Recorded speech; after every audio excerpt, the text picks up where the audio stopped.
Bonjour à toutes les quatre. Merci encore à l'équipe de Sex Educ de m'avoir invité pour pouvoir continuer ces échanges autour notamment de la contraception. Là sur cette vidéo, nous avions envisagé de faire un petit rappel sur les éléments anatomiques et puis de parler finalement des indices de performance un petit peu des outils de contraception qui sont disponibles. Donc je propose qu'on refasse rapidement le tour de table. Moi je suis Nelson Paris, je suis médecin sexologue. Moi c'est Swan, j'ai 21 ans. Moi c'est Elisa, pareil, 21 ans. Pauline, 21 ans aussi. Et Emma, 21 ans. Ok. Sur les premières vidéos, on a parlé contraception féminine, contraception masculine. Là, je voulais revoir avec vous un petit peu comment on pourrait expliquer la manière dont ça fonctionne finalement ces moyens de contraception. Qui dit contraception dit rapport sexuel et dit nécessité. Donc là, on est en train de parler de rapport hétérosexuel, forcément, puisqu'on est en train de parler de conception et de fécondation, avec spermatozoïdes et ovules impliqués. Par rapport aux éléments, si vous deviez décrire avec mots simples et scientifiques tout ce qui est appareil reproducteur masculin, comment vous iriez expliquer ça? De quoi c'est composé? Qu'est-ce qui est mis en jeu? Parce que là, on va avoir potentiellement des jeunes qui nous regardent, donc comment on peut leur amener finalement à appareil reproducteur donc masculin et féminin très schématiquement déjà ce qui est à l'origine. Ouais, non, mais c'est pas évident, c'est des sujets qu'on a régulièrement, même en consultation, les jeunes sont gênés, etc. Donc les termes scientifiques sont importants. Au niveau appareil reproducteur, donc masculin, ce qui est externalisé, donc, du coup plutôt visible, on va retrouver quoi? Les testicules. Testicules, donc qui sont dans la bourse effectivement, qui ont quoi comme rôle important? De garder les spermatozoïdes à température. Ça contient les spermatozoïdes. Alors ça, c'était ce qu'on s'était dit effectivement, qu'ils étaient plutôt en bas parce qu'il y a besoin d'une température un peu plus faible que le corps. Ça va produire les spermatozoïdes, effectivement. Et puis une production de testostérone aussi, donc qui est l'hormone du coup plutôt masculine. Donc ça, ce sont les fonctions principales finalement de ces glandes-là. Autre, qu'est-ce qu'il y a juste au-dessus? Le terme médical, scientifique, est-ce que vous l'avez là comme ça facilement? Non, je l'ai presque, mais je l'ai pas vraiment. C'est... Je sais pas. Non, je l'ai plus. Ouais. Alors on voit, c'est pénis, du coup, le pénis voilà. qui est au-dessus. Et on voit, parce qu'on est dans la population, quand on discute un petit peu, on va rapidement utiliser d'autres termes qui sont très compréhensibles de la part des autres. Mais sur le plan médical, on va parler de pénis, effectivement. Et la partie qui est plus interne, est-ce que vous connaissez les différentes structures? Là, honnêtement, je les Pas aurais du pas. tout. Je les aurais pas je comme sais ça. pas. Ok, on va avoir plusieurs éléments qui vont être importants, même dans la maturation des spermatozoïdes. On va avoir tout ce qui est vésicule séminale, prostate, donc qui sont des glandes annexes, d'accord, et donc qui vont permettre à ces spermatozoïdes d'être mûrs et actifs pour pouvoir potentiellement arriver à une fécondation d'un ovule. Dans les éléments importants aussi à prendre en compte, le sperme qui est composé des spermatozoïdes et des différents autres liquides qui vont s'ajouter vont donc sortir par le pénis et donc son embouchure, le méa urétral, pour pouvoir être évacué lors de l'éjaculation. Enfin, émis lors de l'éjaculation. Ok, donc ça c'est pour la partie masculine. Et pour la partie féminine, donc le terme scientifique pour la partie qui est plutôt extérieure, est-ce que vous le maîtrisez ou pas? J'ai peur de dire une bêtise, surtout, mais... Ouais, j'ai pas envie de dire de bêtises. Je sais pas. Je connais aucun terme, c'est un peu... Si, en extérieur, t'as le clitoris. Oui. En termes général, que ce soit en termes externes, il y a clitoris, vagin, Vagin, c'est interne. col de l'utérus, Les lèvres, tout ça. les lèvres. Mais je sais pas si c'est le bon terme, mais... Ah, donc là vous êtes plutôt vraiment sur plein d'éléments Sur anatomiques. les plein d'éléments, Ok. mais j'ai peur de les confondre. Ça marche. Donc la partie externe, quand on parle finalement du sexe féminin, on parle de vulve. Ok, ça c'est le terme, le terme scientifique qu'on va employer sur le plan médical. Et puis il y a des éléments annexes anatomiques qui vont composer cette vulve, les petites lèvres, les grandes lèvres, le clitoris, etc. Donc là, qui ont des fonctions qu'on va pas forcément aborder aujourd'hui, puisque c'est plus dans les éléments d'ordre plaisir, hygiène, etc., plus que la partie reproductrice directe.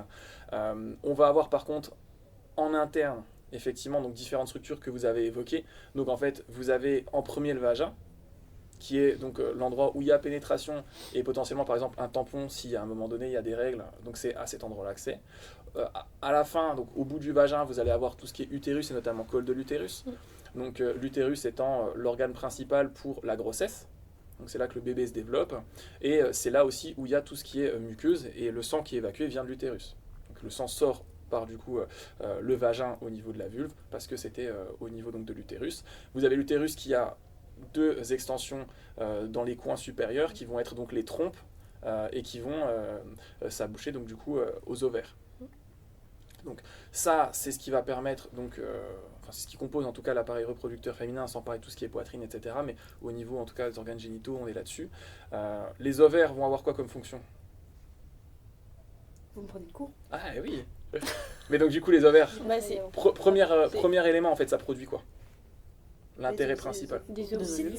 Ouais, donc tout ce qui est ovule, ovocyte, effectivement. Donc l'ovulation va avoir lieu depuis là. Vous avez une fonction, comme pour les testicules, une fonction aussi d'hormones, avec certaines hormones qui vont être produites à cet endroit-là. Mais donc là, l'objectif principal par rapport à ce dont on parle aujourd'hui, c'est effectivement la production d'ovules et une ovulation au milieu du cycle de la femme. Donc l'ovule va ensuite descendre dans les trompes pour arriver dans l'utérus. Dans l'utérus, s'il y a une rencontre avec un spermatozoïde, il y a potentiellement donc un œuf qui est créé et plus tard donc un embryon, un bébé, qui va devoir trouver sa place dans l'utérus et faire cette nidation-là pendant 9 mois. Si jamais il n'y a pas, c'est là où certaines hormones vont être mises en jeu pour évacuer finalement le contenu et le sang donc, de l'utérus à la fin du cycle et au début du prochain. D'accord? Donc jusque-là, est-ce que là ça vous paraît clair justement avec ces termes-là? Ok. Puisque la contraception, l'objectif, c'est donc d'empêcher finalement soit le spermatozoïde de rencontrer l'ovule pour éviter toute fécondation. Ça, c'est une méthode finalement pour éviter qu'il y ait procréation. Et sinon, l'autre méthode va être d'empêcher finalement que l'œuf puisse rester en fait et se développer. Donc là, on a différents systèmes. On a des systèmes qui sont mécaniques, qui seraient lesquels? Ceux qui empêchent complètement la rencontre des deux. Le préservatif. Donc on est sur préservatif masculin, féminin. On va avoir à certains moments donc, tout ce qui est spermicides qui vont détruire les spermatozoïdes avant qu'ils aillent finalement rencontrer l'ovule. Donc ça effectivement des méthodes très simples pour éviter qu'il y ait une rencontre entre les deux gamètes, on appelle ça comme ça sur le plan médical. Et après on va avoir donc d'autres méthodes. Est-ce que vous savez sur les méthodes hormonales comment ça marche? Pourquoi finalement vous êtes protégé quand vous prenez une méthode hormonale d'une possible fécondation? Ça sera coupé au montage ce que je vais dire, parce que je suis absolument pas sûre. Mais j'ai toujours eu l'image au niveau du stérilet d'un petit parapluie. Ok. Je sais plus si c'est comme ça qu'elle me l'avait expliqué.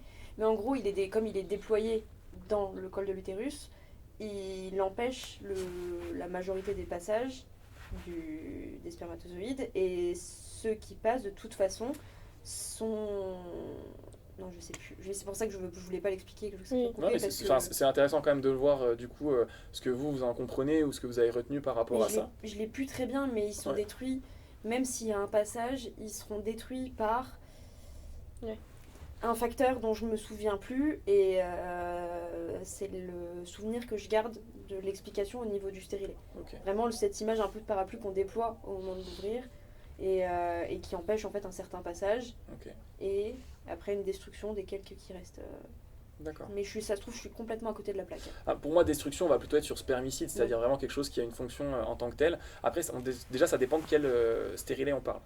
On a les stérilets au cuivre, qui là, en fait, c'est donc un corps étranger qui vont amener une légère inflammation qui va empêcher en fait l'anidation. C'est pas des conditions pour l'œuf en fait pour rester, etc. Donc ça va empêcher plus cette inflammation qui peut potentiellement peut-être détruire aussi des spermatozoïdes qui seraient dans ce secteur-là. En tout cas, l'image du parapluie, c'est plutôt dans l'idée de déployer. Ça, je pense que c'est vraiment au moment de la pose de dire c'est comme un parapluie qu'on déploie effectivement, puisque il est déployé à l'intérieur avec les fils pour pouvoir le retirer. Donc fils qui peuvent être sentis lors du rapport sexuel, on peut le préciser aussi. Je l'ai pas précisé tout à l'heure dans celui d'avant quand on parlait de l'anneau vaginal qu'on peut sentir. Mais au niveau du stérilet, c'est pareil. Au final, les fils qui restent pour pouvoir être retirés peuvent être sentis. Alors très souvent, se retrouvent plaqués en fait sur les côtés, mais peuvent être sentis lors d'un rapport. Mais ce n'est pas, en tout cas des retours que j'ai eu, c'est pas douloureux. Pas douloureux, il n'y a pas de risque effectivement d'être blessé, mais en tout cas, ils doivent être là et c'est normal qu'ils soient là. Après, ils peuvent être coupés plus ou moins courts par les gynécos qui vont les poser, mais effectivement, ça va être important. Et après, on a la dimension hormonale. Donc pour moi, le stérilet hormonal va prendre les mêmes dimensions que les autres dispositifs hormonaux. Vous avez plusieurs fonctions dessus. Vous allez avoir des fonctions qui vont être en rapport justement, certains dispositifs hormonaux vont empêcher l'ovulation. Donc s'il n'y a pas d'ovule, le spermatozoïde tout seul, voilà, il n'y a pas de fécondation. Il faut savoir aussi que on est toujours là, l'homme au sens large, parce qu'on a cette capacité de procréation. Donc il y a des choses qui sont mises en place pour que ça puisse se faire. Dans les éléments qui sont importants à savoir, les spermatozoïdes, ils peuvent survivre plusieurs jours. au niveau du coup vaginal, etc. Donc c'est là aussi où c'est important et que c'est pas juste lors d'un rapport sexuel que on doit tout empêcher, parce qu'il y a une fonction en tout cas qui leur permet de survivre quand même quelques jours. Pourquoi je dis ça? Parce que quand il n'y a du coup pas d'ovulation, du coup il n'y a pas de rencontre du tout. Si jamais on prend en compte certaines autres hormones, il y a des hormones qui vont modifier en fait le contenu, on appelle ça la glaire cervicale, qui se trouve au niveau du col de l'utérus. En fait, vous avez à cet endroit-là, donc c'est à la fin entre le vagin et donc l'intérieur de l'utérus, vous avez le col, et à cet endroit-là, il y a une glaire qui est produite et qui va permettre de trier déjà certains spermatozoïdes. C'est comme un maillage qui se met en place, et si par exemple vous avez des spermatozoïdes, parce qu'il y en a des millions qui sont créés par exemple avec 2 têtes, et ben en fait ils vont être bloqués dans ce maillage-là, ce qui évite qu'on ait déjà un premier tri en fait pour éviter certaines formes du coup qui seraient pas adaptées finalement à un développement. Donc ça va permettre ça. Et dans certains contextes, les hormones vont renforcer encore cette glaire, la rendre plus épaisse. Et c'est un petit peu comme quand il y a par exemple des jeunes qui vont jouer dehors, ils vont perdre un ballon qui va dans un buisson. Si c'est très dense, on ne peut pas aller chercher le ballon. Et donc là c'est pareil, si c'est très dense, ça va vraiment empêcher et limiter finalement le passage des spermatozoïdes à cet endroit-là. Okay. Donc ça c'est quelque chose qui va jouer aussi au niveau hormonal. Donc la question de l'ovulation, la question de la qualité de la glaire cervicale, et puis d'avoir quelque chose qui va forcer aussi potentiellement donc, les règles pour éviter l'anidation et la mise en place du coup d'un œuf. Okay. Donc voilà, sur les fonctionnements un petit peu, donc certains physiques, certains qui sont plus en rapport avec le cycle hormonal de la femme qui est plutôt bien maîtrisé. Et pour les hommes, c'est ce qu'on s'était dit donc un peu plus tôt, il va y avoir une modification donc, de la création des spermatozoïdes pour essayer en fait de limiter le nombre ou la vigueur en tout cas de ces spermatozoïdes pour éviter qu'ils puissent aller féconder un ovule. Okay. Donc voilà. D'autres systèmes, cap cervical, diaphragme, dont on a très légèrement parlé tout à l'heure, qui vont aussi empêcher aux spermatozoïdes de passer finalement dans l'utérus. Voilà, sur la partie, en tout cas, un petit peu rappel anatomique, sur les points de performance, finalement, des éléments de contraception. Donc, vous avez déjà un petit peu parlé de ça. Vous connaissez donc maintenant le nom de l'indice qui est mis en jeu là-dessus. L'indice de Pearl. Ouais, donc PEARL, qui est un moyen d'évaluer un petit peu la qualité d'un produit de contraception. Vous avez une valeur qui est attribuée, donc c'est cet indice de Pearl. Plus elle est basse, et donc plus la technique employée est performante. On parle en fait, cet indice, c'est combien de grossesses sont présentes sur 100 femmes qui utilisent le dispositif dont on parle pendant 1 an. Okay. Donc si on a par exemple un indice de Pearl qui est à 2, ça veut dire qu'il y a 2 femmes qui sont tombées enceintes malgré une utilisation complètement respectueuse des conditions initiales. Donc 2 femmes par an sur 100, enfin 2% de femmes par an qui tombent enceintes avec ce dispositif-là. Ça va, c'est clair là? Ouais, c'est clair. Ok. Et donc sur certains dispositifs, on est à 0,0 quelque chose. Voilà, c'est très très faible le potentiel en tout cas de fécondation. Et sur d'autres, donc notamment les techniques qui sont plutôt les techniques moins maîtrisées, plus naturelles, où en fonction des techniques, on va être à 5 à 20. Donc voilà, ce qui est quand même un pourcentage qui va monter bien plus haut que d'autres techniques. Donc après, à chacun de prendre le risque qu'il estime nécessaire. Mais voilà un petit peu des éléments pour évaluer ce qui est le plus ou moins sûr en fonction du niveau d'angoisse, de ce qu'on veut prendre en compte en termes hormones, pas hormones. Voilà, c'est important de prendre ça en compte. Et si vous allez justement sur certains tableaux, il y a aussi à côté un autre indice qui est plutôt un indice finalement pratique plus que théorique, où là c'est en fait des personnes qui l'utilisent avec les risques par exemple de craquage au niveau des préservatifs ou le risque que la pilule ait été oubliée. Ça prend en compte ce risque d'erreur-là et vous dit à peu près quel est le risque finalement, risque de Pearl modifié un petit peu avec ces techniques-là. Et donc forcément ça va soit augmenter, mais ça diminuera pas. On va soit être à peu près pareil pour dire en fait là c'est très bien maîtrisé, et notamment ça c'est quand on parle plutôt d'un dispositif qui est en place, type implant, stérilet. Une fois qu'il y est, il y est, et c'est pas de votre responsabilité.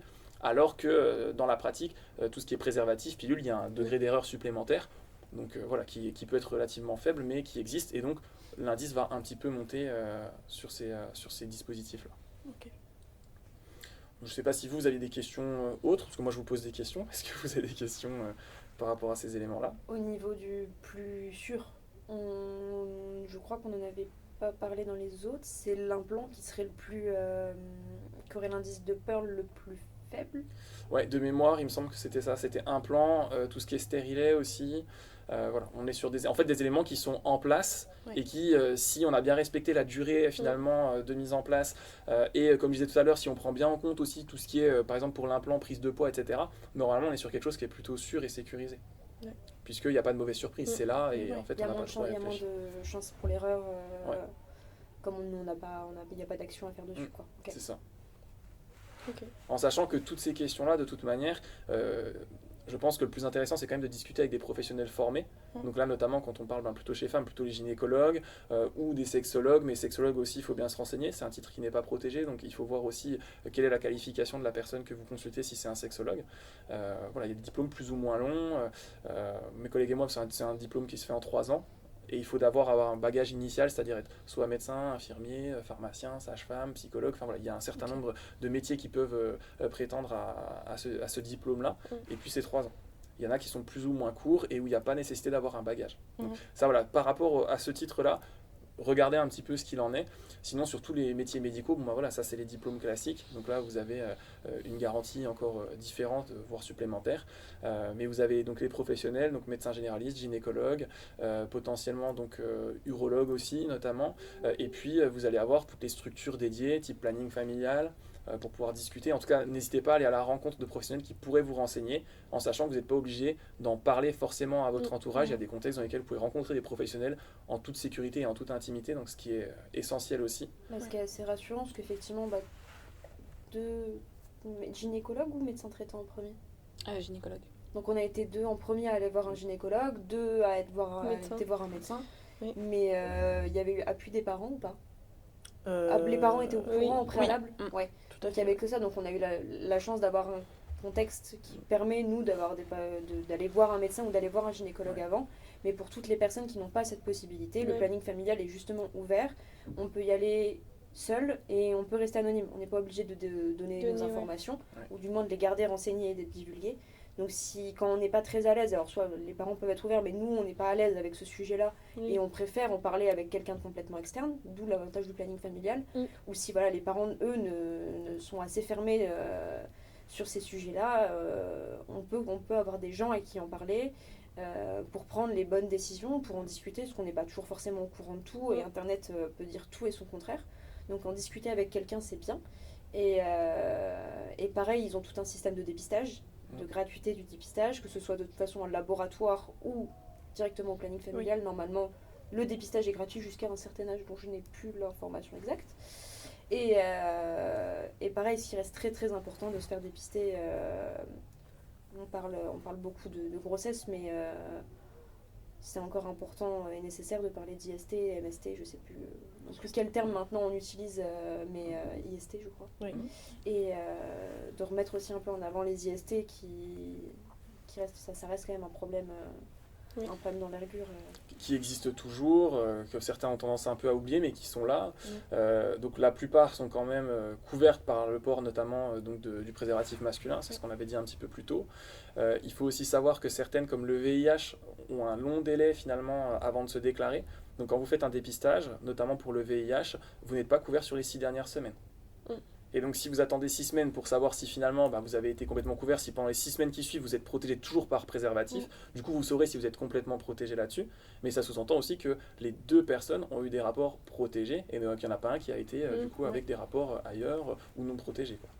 Donc ça c'est important aussi de remettre ça en avant pour que les gens aient bien conscience de ça. Le VIH, il y a vraiment un délai avant de pouvoir le détecter, sauf si on est dans les 72 premières heures où là il y a des tests qui peuvent être faits et certains antigènes. Mais après il y a une période d'au moins 6 semaines pour laquelle c'est vraiment silencieux. Les IST, c'est aussi transmissible par les rapports oraux, pas uniquement sexuels avec pénétration, quoi. Mais pas juste par les appareils génitaux, on peut aussi le faire de manière... C'est ça.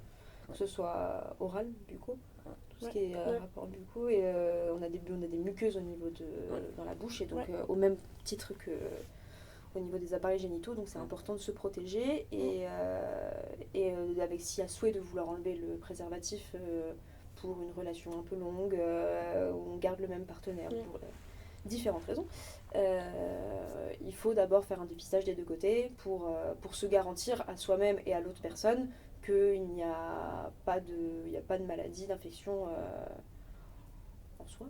Oui. Comment le formuler, mais c'est un peu ça. On voit ce que je veux dire, j'espère.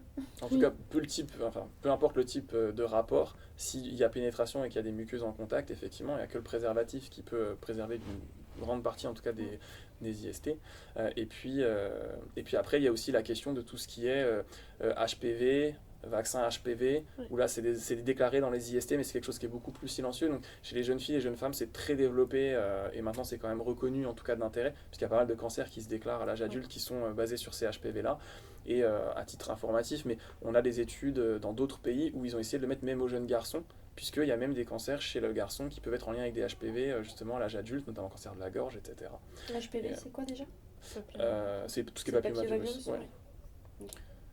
Et donc ça, vous en avez différents types, il y en a des pas graves, il y en a des bénins, il y en a des plus invasifs et plus problématiques. Et il y a des pays, notamment je crois l'Australie, qui avait à un moment développé une couverture vaccinale chez tous les jeunes, garçons et filles justement. Okay. Donc maintenant, de nos jours, c'est possible de faire ce vaccin aussi aux jeunes garçons. Donc ça, c'est des éléments en rapport aussi avec la sexualité qui sont intéressants à prendre en compte. Et pareil, de se renseigner, d'avoir des informations sur du contenu solide. Et donc avec des professionnels qui sont formés, je pense que c'est important. L'importance d'en discuter et d'en parler aux bonnes personnes quand on a la possibilité. Et encore une fois, l'objectif de nos discussions, c'est finalement d'amener des connaissances supplémentaires.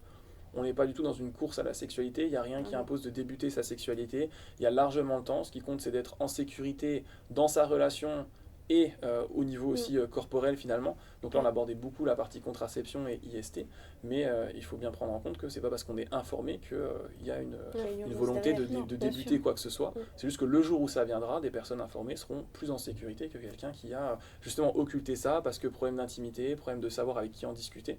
Donc là, l'objectif, c'est vraiment de donner les outils et les connaissances aux gens qui pourraient nous regarder, nous écouter. De partir avec un bagage plus important que le plus gros possible avant de commencer, pour le faire en toute sécurité, comme vous l'avez dit, et en pleine connaissance de cause. Bah écoutez, merci beaucoup pour cette invitation et ces 3 vidéos. Merci à vous. Et puis peut-être à bientôt. À bientôt. Au revoir.